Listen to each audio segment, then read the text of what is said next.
Hello, welcome again. We are covering the subject heat transfer for civil services mains, IFS and various gate exam. Next topic in the chapter of condensation and boiling is boiling. So we all know that boiling constitutes the convective heat transfer process that involves phase change from liquid to vapor phase. Okay. And this boiling phenomena can be categorized into following form or can occur in following form. First is your pool boiling. Pool boiling is like pre-convection. The fluid near the or liquid near the hot surface is stagnant. Only motion that takes place near the surface is uh, due to density difference and mixing induced by pre-convection, and the bubble forms and then detach. That is the only motion. The pool, this boiling occurs in steam boiler employing natural convection. Okay. So it is related to pre-convection.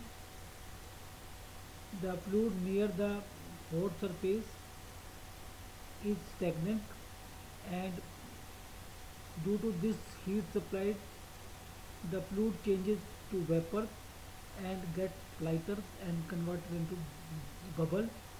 Then this bubble uh, travels in the rest of the fluid and then detach. So this is pool boiling, and this occurs in steam boiler employing natural convection. Second type of boiling is forced convection boiling. So in this forced convection boiling, the fluid is induced by external means. Liquid is pumped, external work is supplied, and it is done by a controlled method. So free convection is always there in the forced convection boiling, but the prominent one is the forced convection. We are supplying liquid by pump that contributes the major quota of boiling. Next type of boiling is your subcooled or local boiling. So this type of boiling occurs only at a particular space or particular where heat is where the temperature of the fluid is higher than the rest of fluid. In this boiling, the rest of fluid is having temperature below the saturation temperature.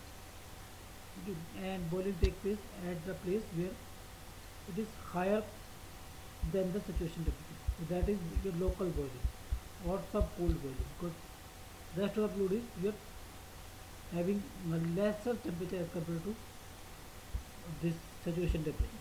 So that's why it is called sub-cooled boiling. Okay. And in this case also the vapor bubble travels a short path and then vanish, and they condense in bulk of the fluid which is at temperature less than the boiling point. Next type of boiling is your saturated boiling.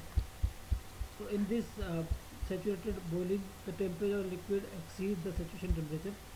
Bubbles are generated at the solid surface, and they are transported through uh, because of their lightness or through buoyancy effect, and escape at the liquid vapor surface or vapor surface.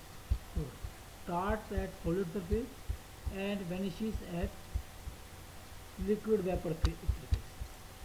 Okay. So that is the phenomenon of boiling in saturated boiling. Okay. So these are the four types of boiling that is of interest